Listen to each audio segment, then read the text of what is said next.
The following program is made possible by the faithful prayers and financial support of listeners just like you.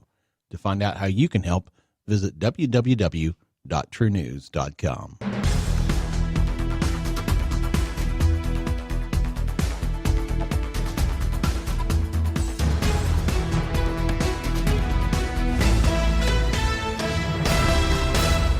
This is True News for November 24th, 2017. I'm your announcer, Doc Burkhart, sitting in for your host, Rick Wiles, on this Thanksgiving holiday weekend. Thank you for joining us here.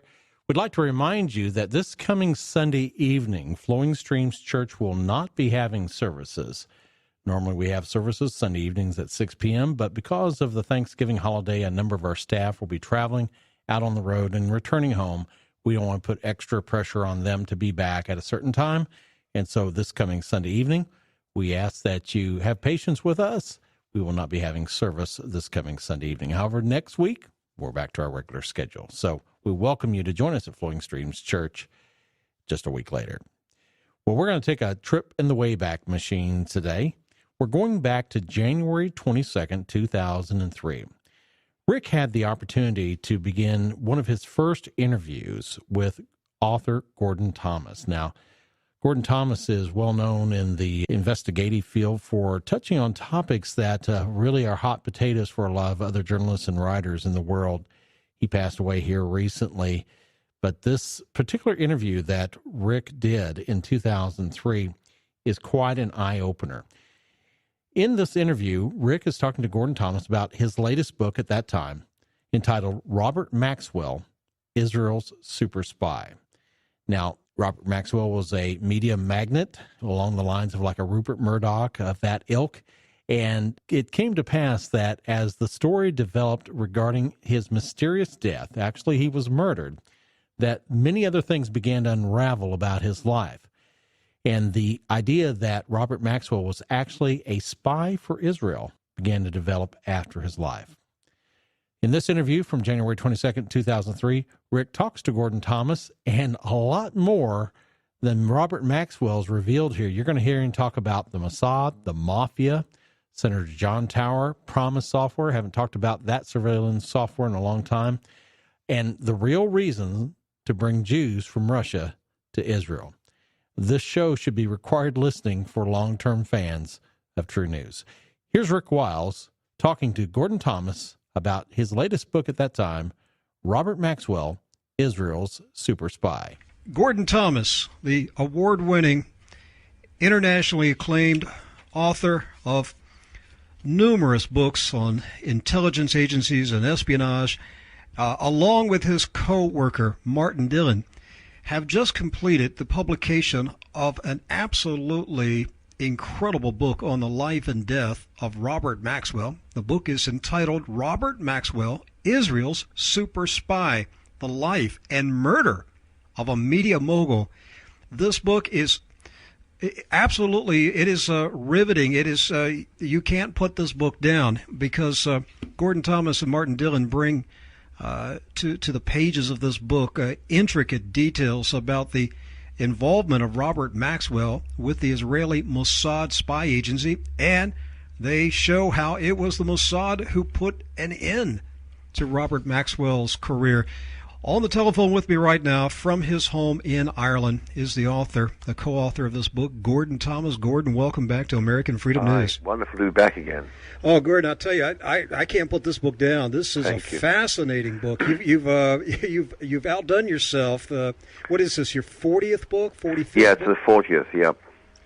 Yep. She's running away in England. We've gone through 6 reprints in 4 weeks, and it's done about 27,000 copies in the States, which is pretty good in this climate. But I think the attraction is, is not, Chris, is not that it's just a story of Maxwell, but it is. It's one of the greatest thrillers I've ever encountered in my whole life, because many years ago I briefly worked for Maxwell as one of his reporters on his vast newspaper empire, and he was an absolute monster.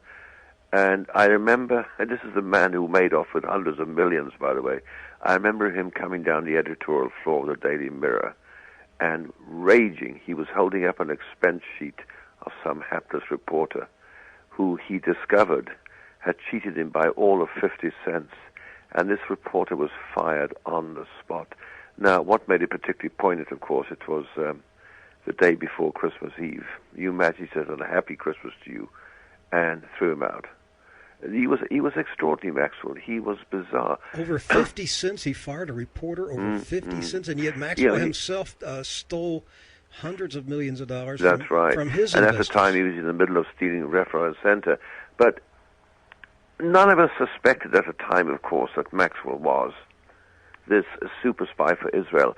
And I think that's what's going to shake people, because one of the things that was so shattering when we were doing it, when Martin and I were doing our research, was to discover how he had taken Senator John Tower, who was, as you know, a powerful figure within the Republican Party, and had used him as his gopher.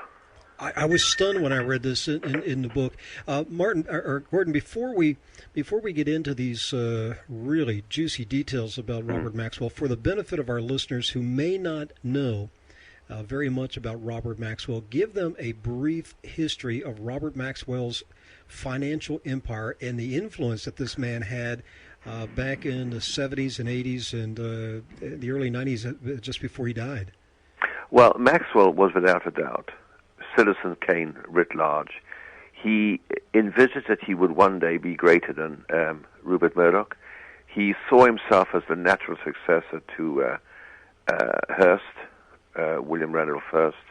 He imagined he would conquer the world, and what he did, he began in the most modest way possible, barefoot, in a little village in the depths of the Balkans. He rose, having created for himself already a legend, all fantasy, about his wartime experiences, until he really became a war hero. It's sort of art imitating fact, in fact. And he became quite a good war hero in World War II. And then, because he spoke all these many languages, he spoke 8 languages fluently, he saw an opening for himself after World War II, which was in publishing. And very shrewdly, he acquired all the rights to a large number of German periodicals, which were scientific periodicals, which were really very advanced. And he republished these in England and in America and elsewhere. And he founded his fortune. It became Pergamon Press, which became perhaps one of the biggest scientific publishing houses in Britain. He then rose and he became a member of the British Parliament. He became an incredible salesman, and that became very important later. He could sell anybody anything, and of course, finally, he got his hands on the Daily Mirror, which was the flagship of the tabloid world in Britain. And he turned it into what became laughingly known as the Daily Maxwell, because pretty well every day he had his photograph on a front page with an editorial about this, that, and t'other. But nobody realized at this time this is only part of his extraordinary existence, because he was, without a doubt, very successful as a publisher, and he published a stream of bestsellers. He published a massive amount of scientific journals. He also saw the Mirror circulation climb and climb and climb. And you would have thought you'd been satisfied with that, but no. He had made in his heart of hearts a commitment that Israel for him was to be a spiritual home, even though he had a British passport, even though he'd served in the British Army and so on. And so when he was approached by Mossad, because, you see, at that time we had the Cold War at full blast, and Maxwell was the only person who could walk into the Kremlin, could walk into anywhere in Eastern Europe, through his languages, through his connections, through his publishing, everything else. And he became a natural target for Mossad to wish to recruit. And what they did, they offered him, would he work for them, not as a spy like we think of James Bond, but as just about the best door opener they would ever hope to have. And he said, no problem, he would do that. And so Robert Maxwell set about opening every possible door and learning every secret he could by doing so. He could walk into Downing Street, the home of Britain's Prime Minister. He became a close friend of Ronald Reagan. He could walk into the Oval Office, and where others would have to wait their turn to go and see the president, he could just browse in. Absolutely unbelievable. And he knew everybody. And if you look at his library of photographs, And it is a library. Literally, there's walls of photographs of him with every famous figure in the world. So this man knew everybody.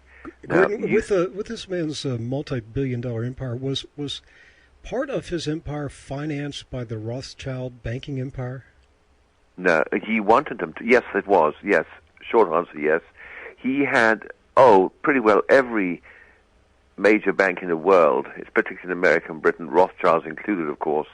They all poured money into him. They were throwing money at him, and he was using it to buy extraordinary things. For instance, he spent $2 billion to buy the Macmillan Publishing Corporation in New York. He spent $700 million to buy the Airline Guide and so on.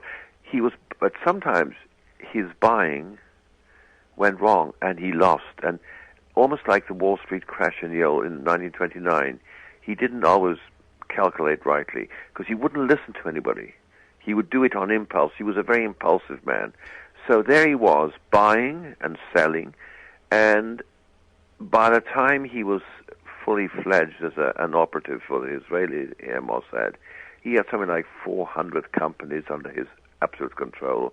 He was always the principal shareholder. He bought the Daily News in New York. He bought this famous yacht, which became central to our story, the Lady Ghislaine, which he named after his daughter. He bought, but what was so important is what he bought and set up in the Balkans, Central Europe. He became known as the King of Bulgaria because there he behaved like a king. And it was there that he indulged all his fantasies, both his business fantasies and his sexual fantasies. And it was there that he met people like Fidel Castro. It was there that he met the head of the KGB at the time, called Khrushchev, Vladimir Khrushchev. And it was there that he became finally the bagman for organized crime families in the Balkans, in Eastern Europe, who also had connections to the Gotti family in New York and so on. And so Maxwell became the bagman, the money man for these crime families.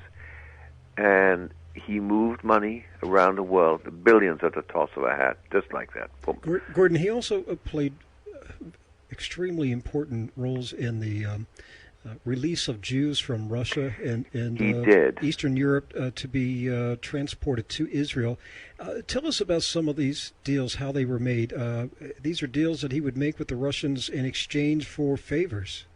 Yeah, essentially what would happen, he was able to persuade the Russians, that was his prime job, to help Israel get these Jews out of the Soviet Union.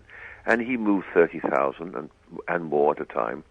And in return, he provided the Russians with, his particular friends in the KGB and what have you, with the most lavish gifts. He used their banks. He also became very, very close to the Politburo and so on. Now, this information was priceless to Mossad because he persuaded the Russians to allow him to bring into the Soviet Union his computers from his factories. He had a large number of businesses making and selling computers. He began to set up this complete network of interrelated companies which were targeted at moving into the West and stealing our technology, which he knew about and took part in because he was director of many of these companies. And his job was he walked both sides of the fence almost, of the road. He was extraordinary. I mean, one day he would be with President Reagan in the White House. The next day he would be in the Kremlin doing a deal which would be in favor of Israel. And I remember what David Kimchi, the former deputy director of Mossad, told me. He said, Robert Maxwell had one philosophy. It was Israel first, last, and always. And never forget that when you write about him. He was, for us, a great patriot. And that was so, but therefore you may wonder, well, why did they have to get rid of him? Well, what happened? Maxwell became more and more in love with himself, I suppose, with his power, his authority, his connections. Nobody he felt could dare challenge him, dare say no to him. He once said, prime ministers come and go, presidents come and go, but I'll be here forever. And so what happened, on that premise, he was approached by Vladimir Khrushchev of the KGB to ask him if he would assist in a plot to overthrow Mikhail Gorbachev, who had taken power in Russia and was bringing democracy, perestroika, into that devastated country. And Maxwell thought, where's the deal for me here? And they said, well, you can handle the national debt if we pull this off. And that would have meant a very good take for him, because he's on 15% of everything he could get on that. So he went to Israel and he said to his friends at Mossad, how about this? Shall we get involved? We should get involved, he kept saying. And he outlined what the plan was. What he hadn't realized, he had totally miscalculated one thing. There were those high up in the Israeli government and in Mossad who were horrified at the idea that anybody would want to remove Gorbachev, because it would immediately bring them into confrontation with the United States. America saw Gorbachev as the only possible hope for salvation in the Soviet Union, which was, a powerful threat. They fought against it still, though in fact it wasn't that powerful a threat, as we were to discover. And the idea of overthrowing Gorbachev and probably assassinating him, with Israel being implicated through Maxwell, or perhaps even worse, implicated through other forces, horrified them, and they thought Maxwell has gone a step too far. At the same time, he was running out of banks. He was borrowing and spending and losing, and his once powerful newspaper empire was beginning to totter, partly due to union troubles. He couldn't stave off huge expenses, never mind the 50 cents that poor reporter, but he was running into huge bills, printing difficulties, all the things that we've seen Murdoch deal with and overcome successfully, I think. Maxwell couldn't, and he was losing money. Money was pouring out. I believe you pointed out in your book that at the time of his decline, he was about $2.2 billion in the red, and his creditors really didn't know how bad it was. They just, each of the creditors knew that they were losing money, but nobody really knew how deeply in debt Maxwell's empire was running at the time. And so Maxwell, according to your book, Maxwell was running scared. He knew he was sinking, and sinking fast, and he had to come up with a way to get out of debt. So the pressure was on Maxwell to make a deal with somebody who could bail him out financially. Just recently, Gordon, I interviewed Mr. William Hamilton, the president of Inslaw, and we talked to him about how the Israeli Mossad stole his promis software. That's right. And you brought that out first in your book, Seeds of Fire. Now, what I didn't know until I read this new book, Robert Maxwell, Israel's Super Spy, was that Robert Maxwell basically was the salesman for Promis. He's the one who took it and marketed it around the world. Well, let's back up and talk about first how Israel got their hands on the Inslaw Promis software. Well, it was the most brilliant coup pulled off by that most brilliant spy master of all, Rafi Eitan of Mossad. He, at the time, was in his late middle years, but extraordinary man. You have to think of Rafi like a small tank, is the best way to describe him. He is physically so powerful. He has also got this amazing ability to change his appearance with just a minimum of disguise. I remember talking to him about this when I interviewed Rafi many times, and he's appeared in other books of mine with his spycraft and what have you. And he said, all this stuff about beards and all this stuff you could disguise is all nonsense, he said. All you need to do, he said, is put cotton wadding in your cheeks or up your nose. You need to wear a pair of glasses. If you don't smoke, smoke. If you take a pipe, it's perfect. If you don't, use one. And that's it. And you may adopt a limp, he said. Now, the point is, he took on the guise, when he went to see Bill Hamilton at Inslaw, he took on the guise of a public prosecutor from Israel. What he'd done, he had got hold of this real public prosecutor's passport and just simply had his forgers slip Rafi's photograph into the passport.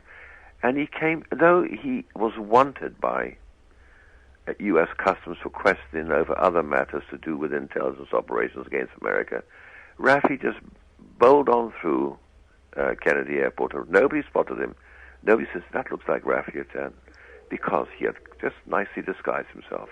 And he turned up at Inslaw, and he went in, and he asked to see how this might work, because at the time Inslaw was selling it, of course, as a piece of software to use by public prosecutors to track down criminals. And Rafi said there are plenty of these criminals, as you know, in Israel, unfortunately, laughing. He has this funny little laugh, which is not really a laugh. It's like a chilling breeze that goes past you as it comes out of his mouth. And Bill Hamilton and Nancy Burke Hamilton and his small staff were totally taken in by Rafi. And he sat down, he had his tea with them and all that stuff. And only when he left, as Bill told me, did he realize something strange about this guy, but he didn't know what. Well, Rafi went back, and with a brilliant ploy, he went back to see his contact at the Justice Department, because he had facilitated justice to get him into America by simply saying he was coming from the public prosecutor's office in Israel and would like to see the software he'd heard about. So he goes back, and he goes into the office of a man called Brewster, who is in charge of liaison with Inslaw, which is Hamilton's company. And Rafi says, so Bruce said, how did it go? And Rafi says, wonderful, very interesting. He said, oh my God, he said, I forgot something. And Bruce said politely, what did you forget? He said, I forgot to ask Mr. Hamilton for a copy of his software. Now, Rafi knew instinctively if he'd asked Bill for that copy, he would never have got it, of course, because Bill wasn't going to part with that priceless software of his. Brewster said, no problem, Mr. The name he'd given as a public prosecutor, no problem. And he gave him a copy. And Rafi said to me, sometimes you don't have to work very hard to pull something off. And that's how he got it. And he goes back to Israel. Now, a Justice Department official just literally handed to one of the top Mossad agents, handed the promised software. Absolutely. And this, of course, has become a matter of huge grief for Mr. and Mrs. Hamilton and Inslaw, and as you know, they are still battling through the courts to get justice for themselves without any success so far. But Rafi goes back to Israel, and he recognizes, well, I just can't lift this as it is.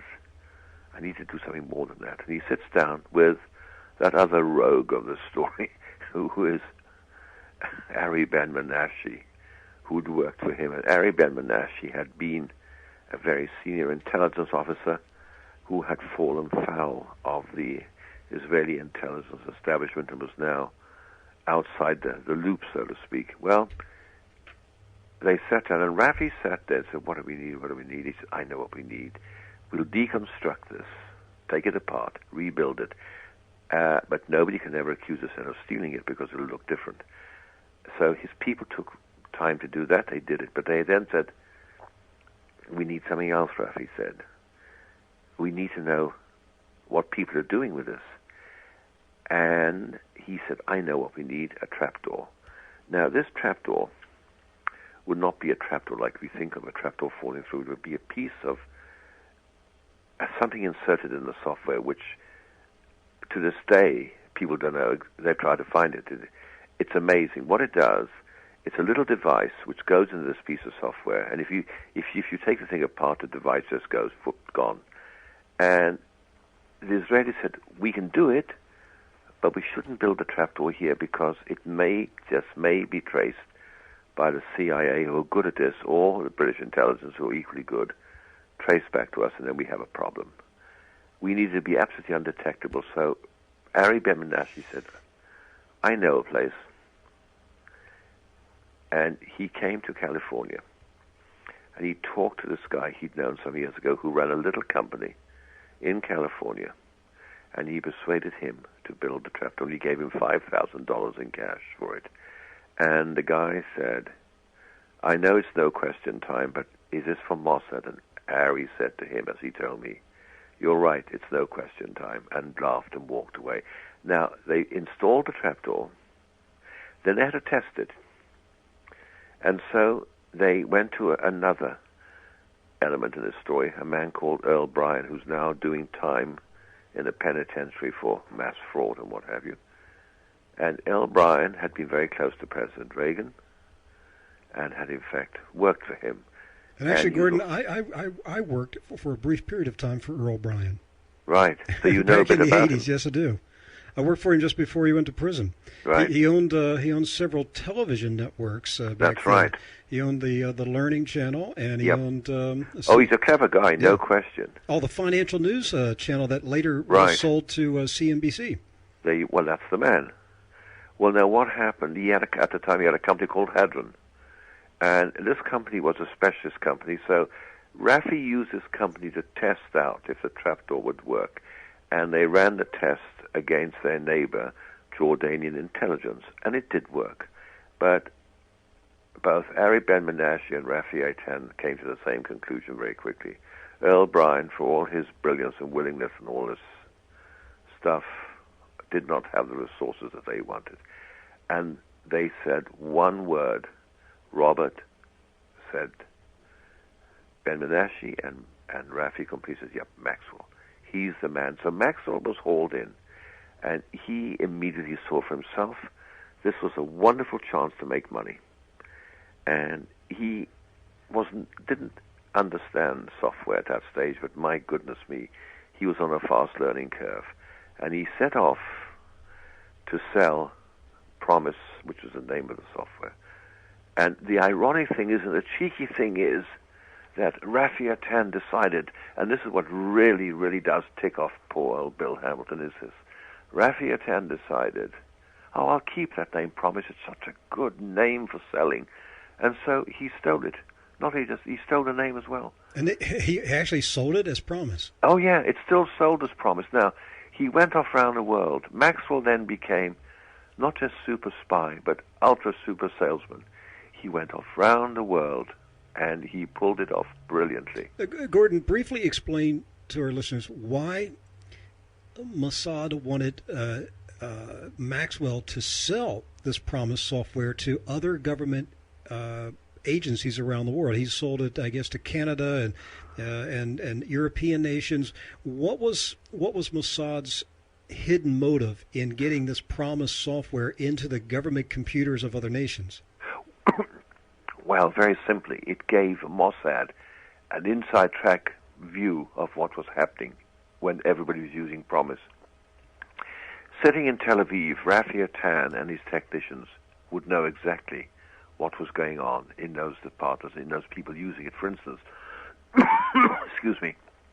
For instance, when they were he saw, and by the way, Eitan didn't just say the government's big, but government's small. For instance, he went to his first client was Zimbabwe, Robert Mugabe, and he told Mugabe how to use it to track why farmers who may be plotting against him. It's very simple how it works, yet very, very complex. With a piece of paper, once, I'm sure Bill Hamilton has said it much better than me, but with a single piece of paper, you can pretty well track anybody, that person's life, where he's done, his phone calls and so on. It's like a never-widening ripple that goes on, and the information is just priceless when it comes back, because it's all sorted and coded for you and decoded and so on. Well, what he was able to do, by selling it, for instance, he would go to the Russians and say, you need this to keep track of what your little friends in the Soviet satellites are doing, and Khrushchev said, you're absolutely right. And Maxwell would demonstrate it, and the Russians, KGB, would have it. But what they didn't realize, sitting in Tel Aviv, there were people listening to what the KGB were doing. It became extraordinary because Maxwell enabled the Israelis, who survived by the simple premise that knowledge is all, and the more knowledge, the more all-powerful you are. They were able to listen into the Syrians. Maxwell sold it at cut-price lots to the Egyptians. He sold it everywhere. I have a feeling, Gordon, that this Promis, the early version of Promis, I have a feeling that it is most likely the foundation for DARPA's new Total Information Awareness data mining program that Poindexter's setting up in the Pentagon. Because I have no doubt that's what they're going to do. They're going to track every electronic transaction and communication of every person in the United States. And I just have a good feeling that Promis was the foundation for this Super Snoop software. it was. And the ironic thing is this: Mr. Hansen, the renegade rogue FBI agent, he passed it to his Russian controllers rather, and he got money for it, of course, and they sold it to bin Laden. And I have just done an op-ed piece on this, because today bin Laden has survived because, and Hamilton has confirmed this to me as well, because he has a version of Promis which enables him to be ahead of us when we're looking for him. You see, the advantage is, with this Promis system, you can do the most astonishing things, and this is a terrifying thing. I'm sure Bill Hamilton told you this, how efficient it is. It is reckoned to be, within the intelligence world, perhaps the most priceless piece of software ever created. And it's still so valuable today. But bin Laden has a copy now. Now, Hansen sold it to the BMD, which is German external intelligence. They only became suspicious something wrong was with it only after 9/11, when they realized that something was happening to their intelligence intercepts. And they said, we don't know, but we think there's something wrong here. And it was, of course, another version of the trapdoor, because after Maxwell had sold it everywhere, news of the trapdoor leaked in Canada when Ben Menashe, who lives in Montreal, was picked up and questioned about this and his involvement. Gordon, was the CIA aware of the trapdoor? Or Not was initially, because they were building their own version of Promis, which they'd also got from Justice. So this went for years with only the Israeli Mossad knowing about the trapdoor. Yeah. One of the things that's in this book that just really opened my eyes, stunned me, was Gordon's revelation of the relationship between Robert Maxwell and former Texas U.S. Senator John Tower, who was at one time probably the most powerful member of the U.S. Senate. Gordon, but let's talk about John Tower's involvement. How did Tower get involved with Robert Maxwell, and what did Maxwell use Tower to do?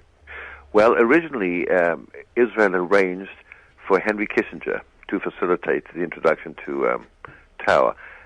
Maxwell wanted Tower for Israel to be his door opener into the Reagan administration, and more important of all, to be his door opener into the nuclear arsenal of America, which was Los Alamos. Tower, at the time, as you know, had just retired from his post as chairman of the Senate Armed Forces Committee. He knew everybody in the intelligence forces everywhere. And so Maxwell struck a deal with Tower. He would pay him $200,000 a year, plus wonderful bonuses in any currency he wanted, at any bank he wanted in the world, because Maxwell had banks everywhere. And in fact, Tower became his door opener. So Israel had a door opener in Maxwell. Maxwell had a door opener in Tower. Tower became the man who would usher in Robert Maxwell in to see Reagan, Attorney General Meese, anybody he wanted. And it was Tower who finally and speedily arranged for Robert Maxwell to sell a doctored version of Promis with the trapdoor to the Sandia Laboratories in Los Alamos. Tower, wait a minute. John Tower, former senator of Texas, helped Robert Maxwell to sell the Promis software with the Israeli Mossad trapdoor to our nuclear laboratory at Los Alamos, which gave the Israelis a window into Los Alamos. Correct, and we substantiate every word of that by the FBI documents we have obtained with the help of Bill Hamilton, and we've obtained elsewhere, which show exactly how the FBI had tried to track this, and we detail how the then director of the FBI found his moves blocked, almost certainly from the White House, almost certainly with people at the level of Bill Casey of the CIA, Weinberger, and people like that. A lot of people suddenly decided it was not a good idea to have this investigation into how Maxwell had got into Los Alamos. And that's very frightening because, in fact, it was Tower, his influence, his power still, that blocked off the investigation. Gordon, now, at that time, was it William Webster who was FBI William director? Webster was the head of the FBI. And so Webster was onto this scandal, and he was trying to investigate the Israeli Mossad penetration of Los Alamos, but high-level Reagan White House operatives blocked the FBI investigation. That's right, and it's to this day it's blocked, and it's amazing because to this day you will never get to the bottom of that. I mean, there's been many attempts, and we've come as close as anybody, I think, in what we've detailed. But, you know, it was extraordinary because we have actually his pitch speech, Maxwell's pitch speech to Sandia, which is marvelous. It's a wonderful piece of theater he puts himself through. And the result is he sells the document, he sells it, and it's in there. Now, what happened was that when the FBI became suspicious, having been alerted by their field stations, they're blocked off, and they can't do anything. And Maxwell got away with that with the help of Tower. Tower was so extraordinary because Tower gave additional respectability to Maxwell's kind of cover. Was John Tower aware of the hidden motive of Robert Maxwell? Oh, yeah, there's no question about it. John Tower knew, and John Tower took the Maxwell dollar, if you like, or the Maxwell shilling. So you're saying John Tower, I mean, he was a traitor to the United States of America. You could say that in the simplest way. He was a traitor in that sense. But this guy was a right-wing Republican U.S. senator from the state of Texas, and he sold us down the river. Yep, and you know, the point is, he did it because he was greedy and a drunk. And he had a reputation for hard living and drinking. That was one reason I think his nomination was turned down as Secretary of Defense. Right. They tried to get him into the Defense Department. Yes. He became, next to Maxwell, a priceless asset for Mossad because he would tell Maxwell everything. Maxwell would feed straight back to Tel Aviv. Maxwell took him to Bulgaria. He took him to Central Europe. He took him everywhere. And so Tower all the time was talking because he did have a serious problem with young girls and heavy booze. And Maxwell used all this. And Tower is, to me, as much a traitor as anybody else I've come across in a long time in the history of America. They won't like this, Republicans. But the fact is he was, and he was very dangerous. And what he's done, we'll never know how much Mossad owe to Tower because it's one of the things we'll never know. But all this, against this background, you see, having achieved these remarkable things, Maxwell rather, he thought he was unstoppable. And so when his money problems became ones that banks were no longer prepared to handle, he went to Mossad. He said, I want $400 million right now, U.S. dollars. And they said, look, go to the banks. Do what Rupert Murdoch did. And he says, you don't tell me what to do. I want the money now. Now, you're talking about at this point in when Maxwell started to run out of money. His empire was just $2 billion in debt. He goes to Mossad. He says, I'm broke. I need money. And Mossad needs to come up with the money. That's right. You see, his repayment, his interest was $300 million a year. You think of that, just interest payments. He couldn't keep up with them, and he was juggling day and night. And he wanted. So Mossad told him, just do what Rupert Murdoch did. Go to your bankers, plead mercy, and ask them to refinance. But that's right. But Maxwell was too arrogant, too proud. Absolutely right. And so he began to threaten Mossad. He did indeed, and you see, he'd also lost the wise counsel in some ways of Tower. Tower was by then dead. in a mysterious plane crash. Now, one of the interesting things we discovered in our investigation, how many people around Maxwell who were quite key have all died mysteriously. We have a whole section on that. If anyone wants to read a thriller about how people die mysteriously, have a look at that section. It's quite scary. I forgot about John Tower dying in a plane crash. That's right. Do you have any clues on what happened there? Well, you'll see what Maxwell says. We have the direct transcript of what he says. He says, who knows? It might have been ... But Maxwell was then worried because we discover from his staff, and by the way, we source over 100 people, directly, so it's not a question of making this up in any sense. It's all there, all on transcript, all on tape and everything else. And he starts to pressurize the one people you can't pressurize, Mossad. And the result is they said he has to go. And the last part of the book is a textbook of how you put together the perfect assassination. Well, basically, Mossad became afraid that a desperate, financially desperate Maxwell was going to double-cross them, backstab them, and began to, with his media empire, he was going to begin to expose Mossad activities as extortion against Mossad to get the money. So Mossad said, we got to put this guy out of business. We're going to have to, we need to bump this guy off. So tell us, we only have a few minutes here, tell us about this top-secret Israeli Mossad assassination team and this elaborate plan to kill Robert Maxwell. Well, first of all, they spent weeks researching. They put together a team. It's called a Kidon unit.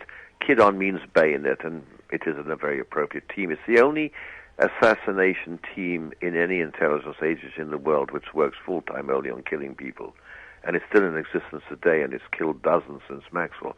But its job in this case was to carry out the perfect assassination that looked like an accident. So they looked at a number of quick ideas they could do. First, could they break his elevator and let him fall as he came out of his high-rise apartment? No, there's a risk that he might have other people in the elevator and kill them. Secondly, could they sabotage one of his aircraft? They could make it look like a crash, like perhaps John Tower died in a mysterious way, but then there'd be other people on the plane as well. They finally decided the only way to kill him was at sea, as if he drowned. And so they studied him physically, they studied him mentally, and they studied everything. And what they did, they put a 4-man team together, and they had a drug, a lethal nerve agent, which the team was to inject into his neck. First, they had to get him on deck, alone. So they concocted a scheme. They said to him, all right. They called him up in London and said, look, okay, we said no to your money. Okay, tell you what we do. You come to the Canary Islands in the Atlantic on your boat, and we'll tell you what to do. So, and he said, do I get the money? He said, we'll tell you what to do. Relax. So he set sail from Gibraltar out to sea in the Atlantic, and he's moved here and there. And it's a wonderful example of how Mossad really do plan and plot. And they put an electronic net over the whole area so there could be they would know everything, signals coming from the boat to the boat. They'd know everything. There'd be no mystery for them. And then the 4-man team set off in their own boat, and they waited until they got their instructions. Maxwell was then told in what he thought was a call emanating from Tel Aviv. It wasn't. It was coming from one of the backup boats that the Mossad had in the area. And it told Maxwell to be on deck in the early hours of that morning, and that he was to wait there on the port side, and he was to make sure the deck was empty, and they would hand him his money order. And they said, now, you understand, Robert, when you've got this money, that's it.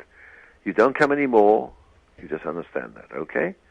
And he was so good, he said, absolutely understood, of course, 400 miles, wow, terrific, no problem. Well, it went clockwork smooth because they'd rehearsed it. They came alongside, and you have to think of the boat. A boat is a very large boat. It's not a little rowing boat. All the crew were mostly on sleep watch. There was only a minimal crew on the bridge, and they were peering forward anyway. Where Maxwell was told to stand was right at the aft, and they came up on the opposite side of the boat. The boat was traveling. It's a big, powerful boat, and they were able to scramble on board because they, were trained for that. They came on board across the deck, jabbed him in the neck, lowered him into the water, still alive, and then they drowned him as if he'd fallen over the side. Now, all this is in the last 100 or so pages where we deal with, and we would never have been able to prove this and show it if we had not got the original autopsy reports from Spain, from Dr. Ian West, and from Israel. Now, these were given to us by Betty Maxwell, the widow, and Isabel Maxwell, Robert's twin daughter. The other twin, of course, is Ghislaine, from whom the boat was named. And it was these people who finally decided the time had come, the truth had to be told. And the result was the story we have, the murder of Robert Maxwell. Oh, Gordon, an incredible story, incredible work of research, and I appreciate you taking time today to call us from your home in Ireland and tell us this untold story about the murder of Robert Maxwell, Israel's super spy. Well, thank you for joining us for today's edition of True News, a special holiday edition. And we thank you for being a part of the True News family. If you'd like to find out more about us and how you can help support this ministry, both broadcast, radio, and television, we'd love to hear from you. Visit the True News website at truenews.com. If you'd like to help us out financially, there's a little red button at the top of the page that says Donate, and we would certainly appreciate you taking time and to prayerfully consider becoming a financial partner with this ministry. We do also have a toll-free number now. That number is 1-800-576-2116. That's 800-576-2116. And you can call anytime, day or night, 24 hours a day. We'll even pray with you on that line as well. That's 1-800-576-2116. If you'd like to write us, or if you'd like to send cash, checks, money orders, or precious metals, the address is P.O. Box 690069, Vero Beach, Florida, 32969. That's True News, P.O. Box 690069, Vero Beach, Florida, 32969. We've had inquiries here recently about cryptocurrency, and yes, we do provide access for you to give cryptocurrency. The best way to find out more information about that is to send us an email at info@truenews.com. For cryptocurrency inquiries, send an email to info@truenews.com. And one final mention, just a reminder, we talked about at the beginning of the program, but this coming Sunday evening, we will not be having services at Flowing Streams Church. We don't want people to make plans to be here Sunday evening and be disappointed not finding anyone.